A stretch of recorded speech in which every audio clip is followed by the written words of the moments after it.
Go. Streaming from South Africa to the world. This is the Stonks Go Moon podcast. What just happened? We break it down so you don't have to. Welcome everyone to the Stonks Go Moon podcast. My guest today, Kirsten Maarschalk. She is the founder of Pink Soda Marketing. Kirsten, how are you? I'm well, and you, Rocco? Listen, leadership, especially in this country where we are, South Africa is a major issue, but also internationally. So from my point of view, didn't want to name drop any names today. You've got some very super high, important, high value clients. So I'll leave the name dropping to you. Some of these companies are embarking on turnarounds, right? Post-COVID into digital age, they are like dinosaurs and trying to turn things around. And then that marketing is actually just perceived as being disingenuous, or, you know, you see it and you think, yeah, you're trying too hard, or no, this isn't, I'm not feeling it. As a brand strategist and a marketing strategist, what would your advice be to those leaders, you know, those that are typically trying to turn a company around in this day and age? So I think what's really important for a leader, and especially in a situation where, you know, you're in a bit of trouble, something's come up and there's a lot of negative activity on your organization, transparency is key. I think that's a very big thing. And like you say, it's been done right and it's been done wrong. I think there's two different avenues that need to be considered. First and foremost is, from a marketing perspective, your internal marketing. Because if your clients are feeling uneasy about a situation you're in, you can guarantee that your staff are feeling, if not equally, then more so anxious and uneasy about the situation your organization is in. So I think being transparent and upfront, and the beauty about marketing is that we have so many different types of mediums that we can use to put communication out there. There's video, there's podcasts, there's blogs. You know, we've seen in the past leaders like Adrian Gore's done a letter from the CEO's desk. But I think what's important in both your internal and external marketing is being transparent, but having an action plan. Because I think that's where the breakdown happens. If you are transparent and you take accountability and you kind of show that you're aware of the situation you're in, that's great. But it could come across as a sob story if you're not being transparent with an action plan. In other words, we understand this is the situation we're in, and this is what we are doing to solve the problem. Right. So I'm going to stop you there. Let's say I'm that guy, right? I'm the around. What's like first meeting, we meet in the elevator or on our way up, whatever. What's the first thing that you tell me, like in an elevator style pitch? What's the first thing that you're going to do? So I'm the leader, and who are you in the elevator? I'm the leader. I'm trying to turn this business around, and I brought you in to like advise me. So what? Yeah. So what is that first? What is that first thing that, you know? Because I'm assuming it's the first like instance is the most important always. Yeah, absolutely. So I think there needs to be a big breakdown to understand exactly what the problem is. And obviously per organization, it would vary. Where's the biggest impact? So how is it impacting your clients? How is it impacting your staff, your organization? And then figuring out who it is that you need to communicate to and what are the best methods of communicating. And I think from an internal marketing perspective, it needs to be as personal and approachable as possible. So doing something like a weekly video that you could send out to your staff, or, you know, setting up a VC huddle. But I think it's important to be prepared.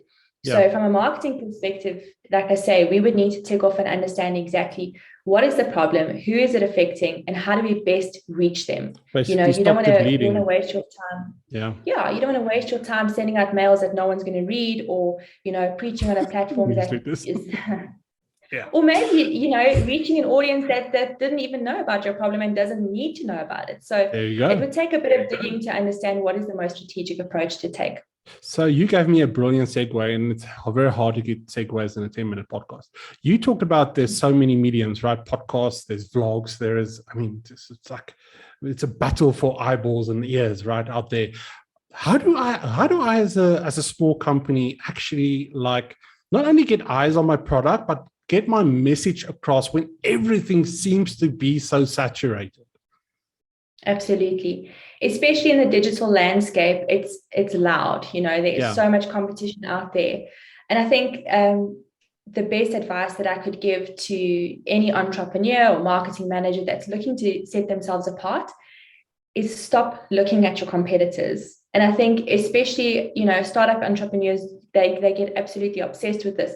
What are my competitors doing? Where am I, who I want to be like? It's true, we do it. No, it is. Yeah. And the problem is when you do that, you subconsciously program your brain to develop content the same as everyone else, because that's in your mind, that's what's working. But you will never stand out as long as you are following what others do. So you need to be a little bit bold and innovative in your plan. And I think what's also important is that there's no copy and paste formula.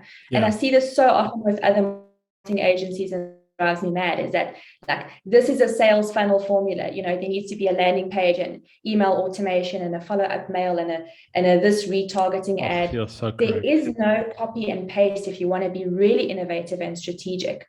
So I would say stop focusing on what your competitors are doing and focus on what your innovations are within your organization. Yeah, just because it works for someone else doesn't mean that it's going to work for you. That's actually very good advice. I've seen on your LinkedIn, you guys have been very busy the last couple of weeks or months hiring new staff. So I'm taking that you are a growing company. What are some of the, I would say, qualities that you are looking for in new hires? Because the talent pool has drastically changed. It's not what marketing is and what it was even like 5, 10, 15 years ago. So if you can give us 1 or 2 or 3 for someone that's maybe looking to break into this industry at this current stage. So I think it's very important in our industry, especially to be able to stand out. And it's difficult, getting a whole bunch of CVs in to really understand who's creative, who's got that edge, who fits our culture. So I think in terms of the characteristics that I look for in staff, big for me is communication. How well do they communicate? How well do they get a point across? Would they be able to communicate if there's a problem? And would they be able to put their hand up if they are not sure about something, So that's very big for me. But I think the recruitment process has changed for a lot of people as well. So we've just done a big drive for an internship position where we called it Soda Squad trials. And we didn't want to look at CVs. Who died? Yeah, someone died. Very untrained, I must say, very untrained. Yeah. So nothing to do with Suicide Squad, I promise you. But what we did is we took the approach of saying, like, we don't really care what your experience is necessarily. We don't want to look at a list this long on your CV of where you've worked and what qualification you have. If you have the right character and you can be bold and you can show us that you can be creative and you've got fresh new ideas, and that you are willing to play a big part in our company, in our organization, that's what's going to stand out more for us than just looking at a CV. And then obviously our process followed on from there. But it's been the most amazing way to get people to put content out on Instagram and on LinkedIn, grab our attention, and immediately we knew who was a right fit and who wasn't.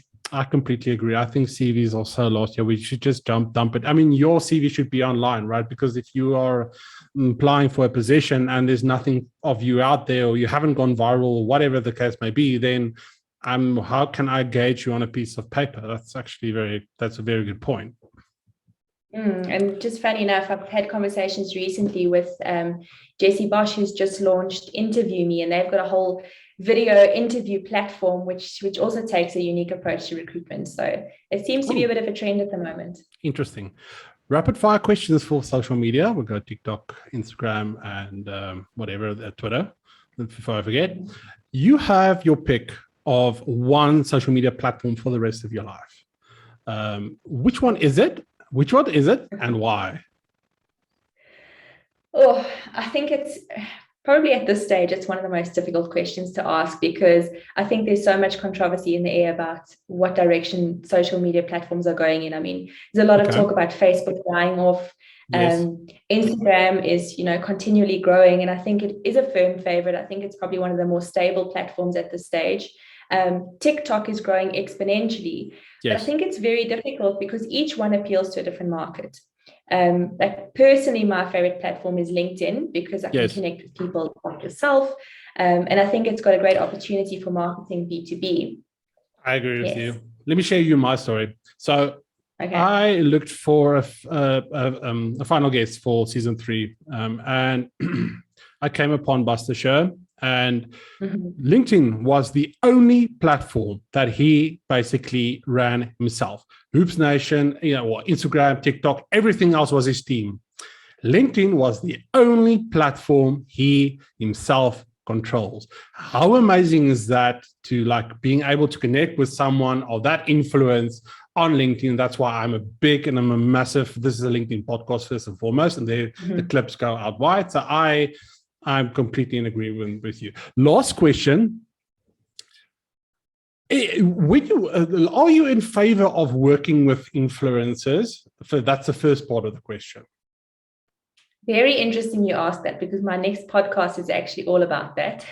Cool. So if so, let's say hypothetically, yes. What is the size of followers that you typically would like to see in an influencer, and you're working with him as sort of a marketing campaign?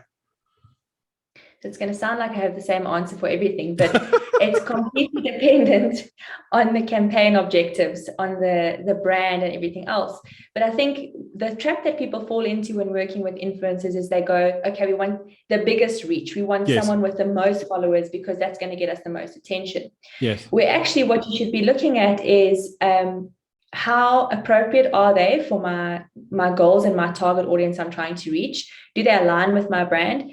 And even more so, what is their engagement rate? Because you might find someone's got 1.5 million followers, but the kind of comments and engagement they get are not organic and not authentic. So you're going to end up spending a lot of money with them to get reach, but no engagement. So no one's clicking through, no one's asking questions about your brand, which is a total waste.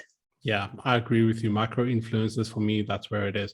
Kirsten, thank you so much for joining us today. If the people and the listeners want to connect with you and they want to follow you across your socials, where can they do that?